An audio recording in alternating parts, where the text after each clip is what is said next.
we as in India, we are today at the cusp of a development explosion. And who better than Piyush ji to lead us in that direction? Please join me in congratulating the Honorable Minister on his continued leadership in advancing Indian economic priorities.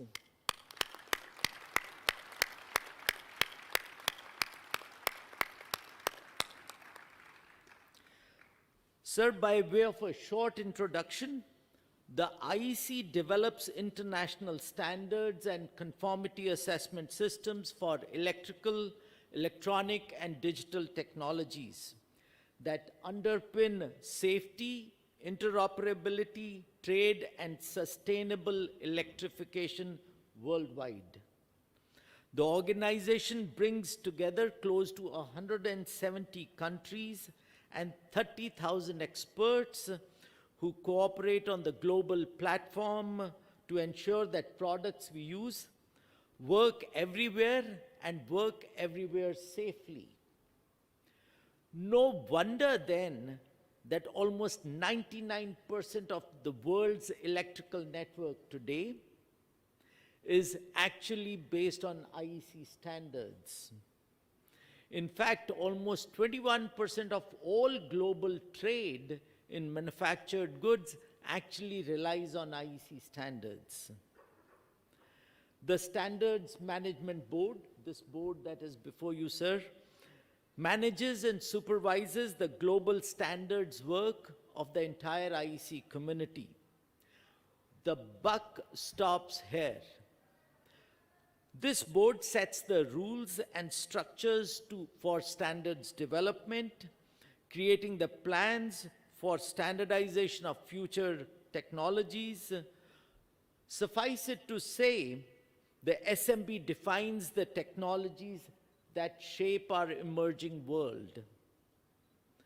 Now, I have the privilege of inviting the Honorable Minister to share his views and message for the IEC community.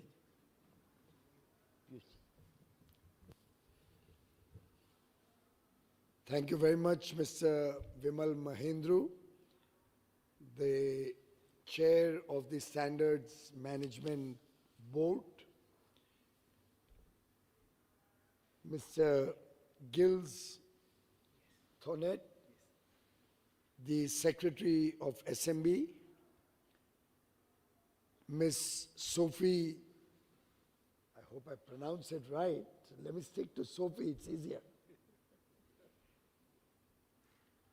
The Director of Standardization of the International Electrotechnical Commission, all the distinguished members of the IEC General Meeting from far and wide across the world, ladies and gentlemen, a very, very warm welcome to all our international delegates. It's truly a matter of privilege for us that we have the IEC family once again for the fourth time in India. It's been many years since you came here last, 2013. Too long a gap, if you ask me. And I do wish that our engagement with you in the future is much more frequent, because we believe that we learn a lot, particularly from the developed world, particularly from the high quality standards that have helped economies grow across the length and breadth of the world. We believe that such initiatives, such engagement of ideas, systems, methods to decide on standards, when done together with the developed world, with other countries, will not only help harmonize standards, and bring them to a certain minimum level of high quality, but will also help open trade, expand open markets to promote free trade. Friends, today is Engineers Day. A very distinguished engineer, Mr. M. Visvesvaraya, was born on 15 September 1861 in Karnataka, one of our southern states. He truly brought engineering to the fore in India. And we celebrate 15 September every year as a homage to Sir M. Visvesvaraya, whose brilliance as an engineer left an indelible mark on our engineering landscape. In fact, it's very appropriate that you are meeting today. And I believe the international experts will be delving on different ideas, a way forward to promote standards. And I wouldn't be surprised if many of you would be coming with an engineering background. Clearly, good high quality standards are the need of the hour in a developing country like India, the fastest growing large economy in the world, as it forays into a future where we hope to contribute much more, not only to the nation's development, but also to international growth and progress. As you rightly mentioned, 21% of all global trade in manufactured goods is based on IC standards. In fact, 99% of global electrical or electronic networks are also on such IEC standards. And what you have taken up as a theme today, fostering a sustainable world, is very appropriate. It's the need of the hour.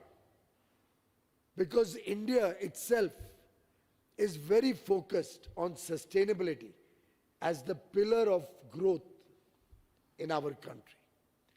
It's not because somebody wrote a book called The Inconvenient Truth, or because in Paris, all of us in the world decided to work towards addressing the challenge of climate change. It's because every Indian intrinsically believes in sustainability. We are born into a culture, into a tradition where we respect nature. In fact, in India, we pray to the sun, we pray to nature, we pray to trees, we pray to every living and even non-living organisms. Everything in the world has a role to play. The rivers, the seas, the oceans, clean air. In fact, in Bharat Mandapam, where we are working, as you enter on the podium level, you will see the 5 elements of nature: air, water, fire. Which are the other 2 elements? Air, water, fire. On the ground floor, earth, and the skies.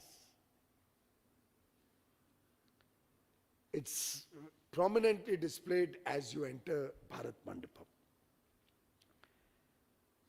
It's a theme which is truly non-negotiable in our growth journey.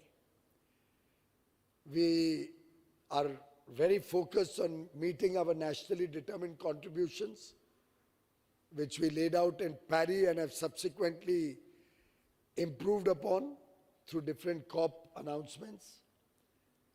And we do that as a responsible global citizen, not because of force, not because somebody else tells us to do, to be a part of the sustainability movement, because we believe in it. On a lighter note, we believe in circular economy and reducing waste. So much so that as a child, if I ever left my home or my room without switching off the light and the fan, that time we didn't have so much of air conditioning. But even if I left the room without switching off the light and fan, my mother would give me a whack which I could remember to this date.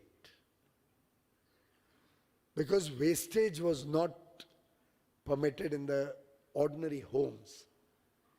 It inculcated a deep sense of understanding that the nature's resources are limited, and it is incumbent on all of us collectively to protect nature. And therefore, I must compliment you on your theme for today's engagement. We ourselves see standards as playing a very important role in our growth journey. We have thousands of technical bodies or technical committees setting up standards in the country. Originally, we focused more on creating the standards and allowing voluntary implementation. Over a period of time, our experience taught us that we will need to have much stricter focus on these standards.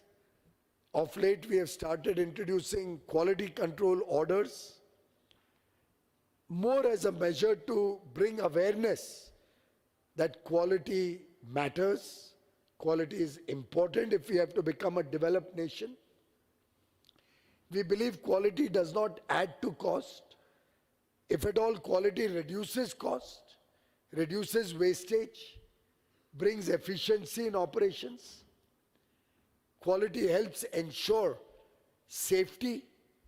It helps ensure that the people get goods and services of high quality for their day-to-day life. And we see these standards as a strategic lever for consumer satisfaction, consumer safety, higher competitiveness, and ultimately also for meeting our climate challenges. We are working on mission mode to build an entire quality culture in the nation. Of course, there are some vested interests who will try to come against our effort to build this quality culture. But I'm happy to share with all of you that Prime Minister Narendra Modi is somebody very, very committed both to quality and to sustainability.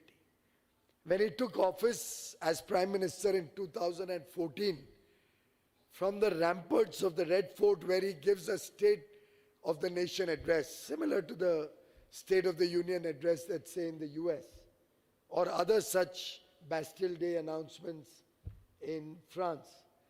On 15th of August, our Independence Day, Honorable Prime Minister addresses the nation. And on his very first address, 11 years ago, he laid out his vision for the country in a very beautiful way when he said the nation will strive for zero defect, zero effect. Our effort should be high quality with zero defect, equally focused on sustainability with zero effect on the planet, lower pollution, a sustainable future for the nation, and a fight against climate change where every citizen of the world will have to play his part. Friends, we are today on a mission mode to build this quality ecosystem. We have introduced quality control orders in critical sectors. I remember one of the first quality control orders that was issued when I was handling this ministry which looks after BIS and at the same time handling commerce and industry, was on toys. Now one would think toys is really not all that important, not all that critical. But when we did a sample survey, we found 2 out of 3 toys sold in the country were of bad quality, oftentimes unsafe for the children to use. And I tell you, the amount of opposition we faced when we tried to introduce a quality control order on toys. Vested interests, sometimes lobbies, tried every effort to derail the agenda of quality in toys. I'm happy to share with you, because I had the full faith and confidence of Prime Minister Modi, we were able to implement good quality standards in toys. That has given a big boost to manufacturing of high quality toys in India. It has put an end to substandard goods being sold in the market, and it has ensured the safety of our children. Even paint quality used to be terrible in the toys that we were using. The plastic used in toys or in small dinghy cars used to be of terrible quality. Wherever stainless steel or hinges or nuts and bolts were required, they would rust and hurt the health of our children. It's a small thing, but it reflects the importance of quality standards. And friends, may I share with you that quality or importance of consumer welfare or consumer rights is not something new to India. I would like to quote from Arthashastra. It's a book written in the 4th century BC. 4th century BC. Arthashastra is a treatise on economics or economic theories written by another visionary, another very great teacher, Chanakya, 2,500 years ago. And in that treatise, in that book, there is mention of state officials to oversee weights and measures. Legal metrology, which today is current coin, is talked about 2,500 years ago, that state officials will have to check that the weights and measures used by traders and business persons are honest and accurate. That same Arthashastra speaks about inspection and certification of goods before they are sold to a consumer.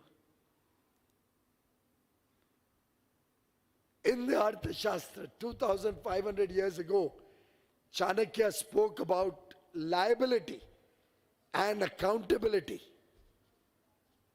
for those who trade in goods and services to ensure good quality and right measurement. And finally, in that same treatise, there is mention of punishment for faulty goods and adulteration. I think there can be nothing more inspirational than Chanakya's words in 4th century BC and Prime Minister Narendra Modi's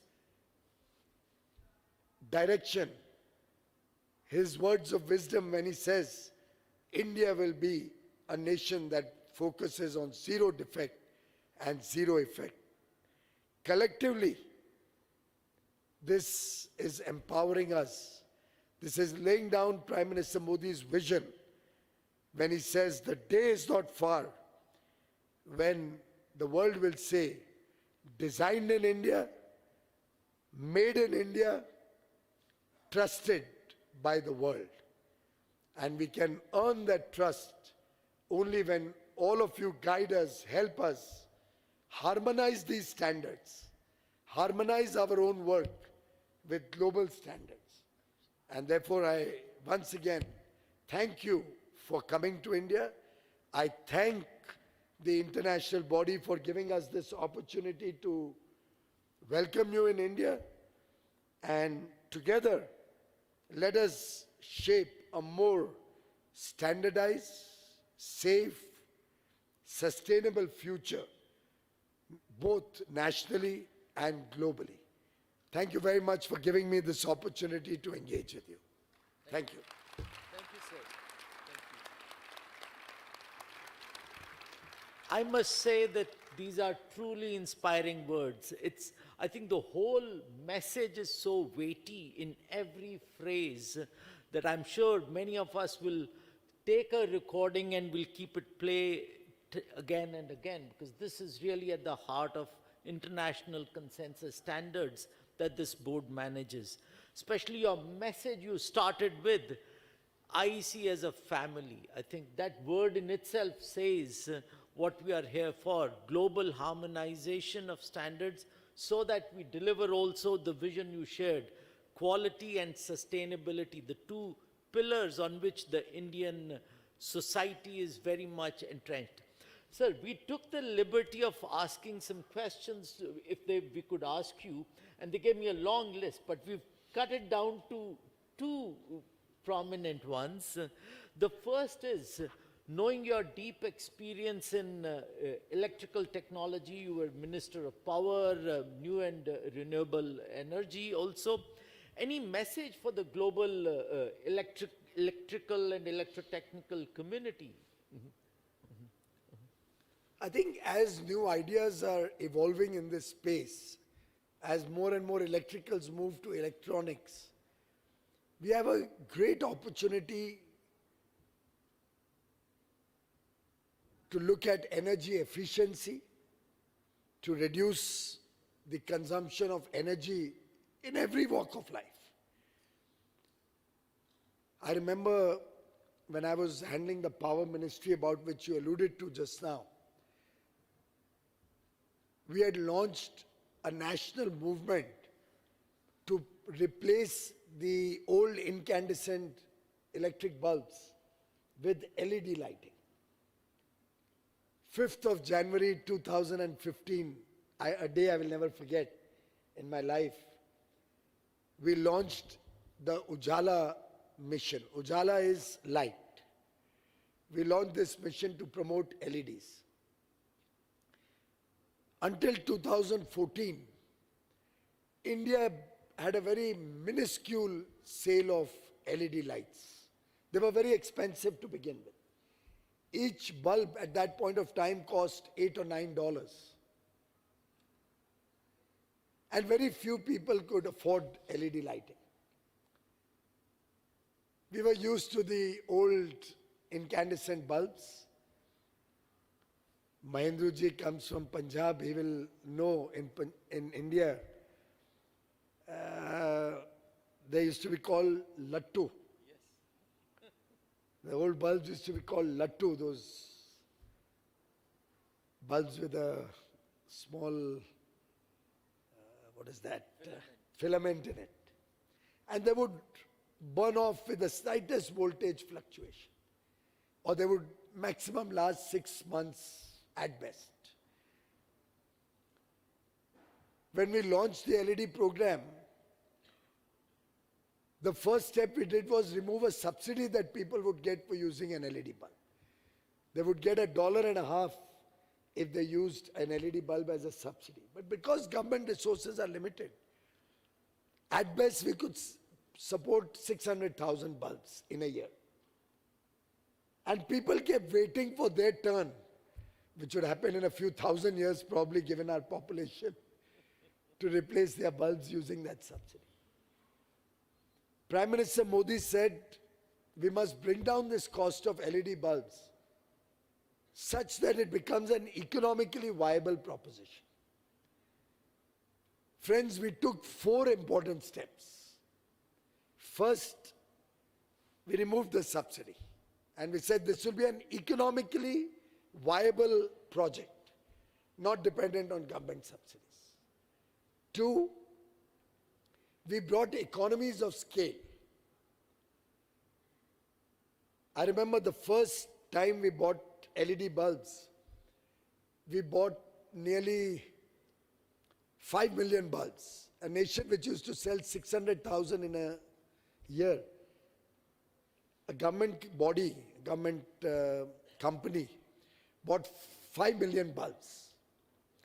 And we assured payment in 30 days. I remember giving my mobile number that if anybody doesn't get payment in 30 days, call me up directly.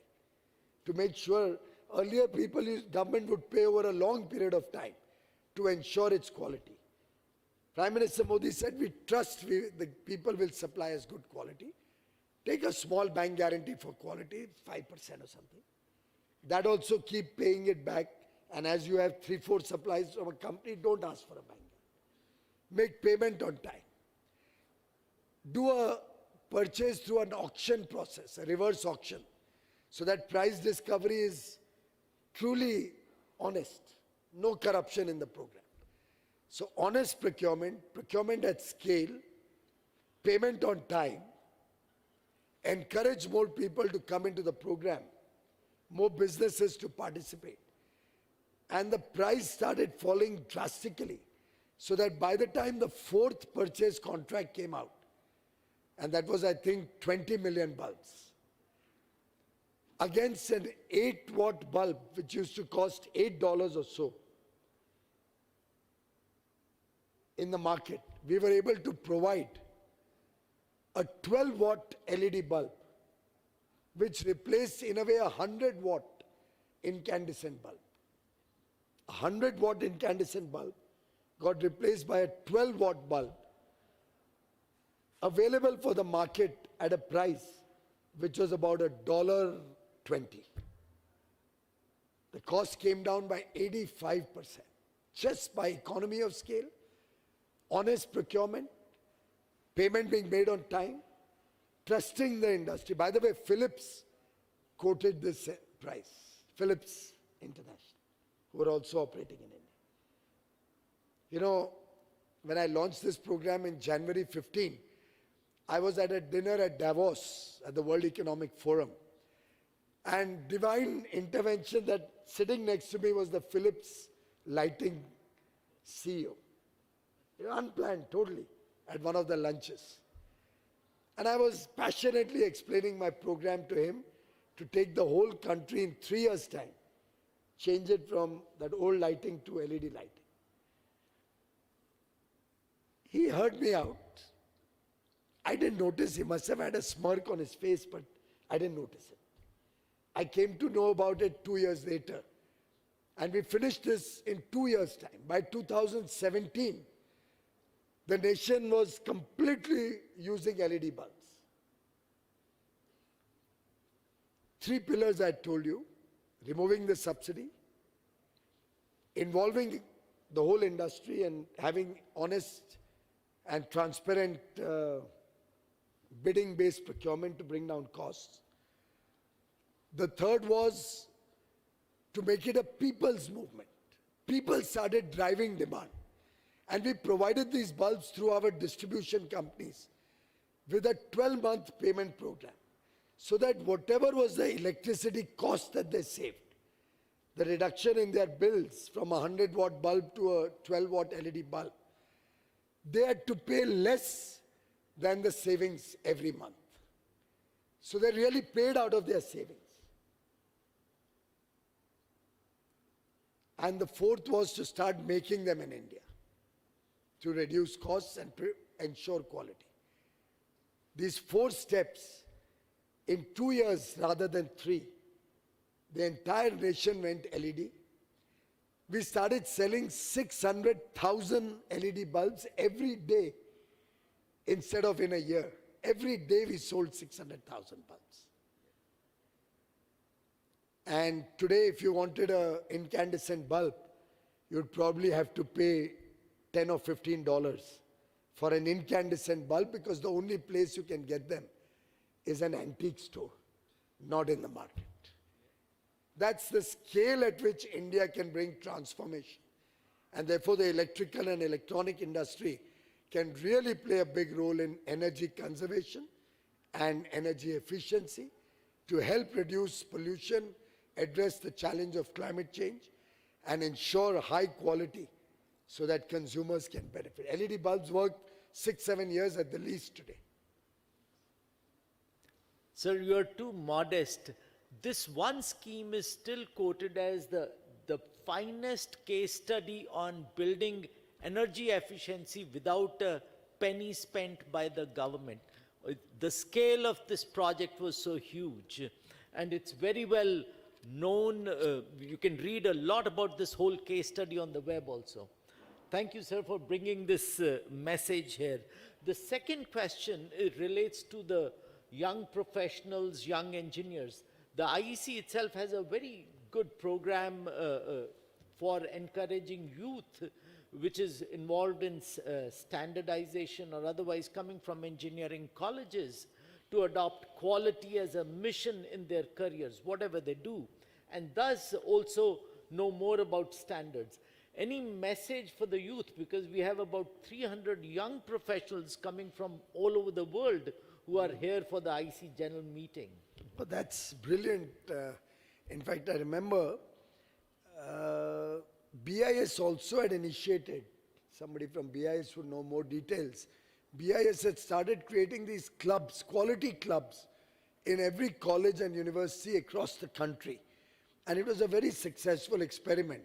BIS would do webinars, BIS, the Bureau of Indian Standards would engage with the youngsters at the college level to create the awareness about the importance of standards. Mr. Pramod Tiwari was here.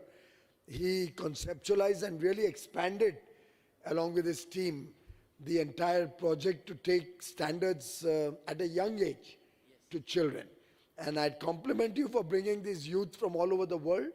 And I think if we can make this an international movement, and at a young age there's more reception, there's more understanding. A seed sown at a young age and a deep impression left, an indelible mark left at the mind of a young boy or girl about the importance of quality will actually last a lifetime. I think it's a brilliant idea. I wish more and more countries adopt this. I hope BIS continues to labor on with this project on taking quality in the schools and colleges at the grassroots level. In fact, you've reminded me of this program. On the 17th, when I go to my constituency, I think I'm going to launch a project on quality awareness, also in all the schools and colleges in my constituency, as a beginning of a new movement inspired by IEC's meeting today in Delhi. Sir, and if you're going to do that, anytime you want IEC to come to your constituency so that we can work with you in your constituency, we will certainly be there. That's very gracious of you, and I'll take you up on this offer. Definitely. Before you go, sir, may I request for a quick picture of all the SMB colleagues, the board with you? Sure. We can keep sitting. Thank you very much, ladies and gentlemen. What a privilege meeting all of you.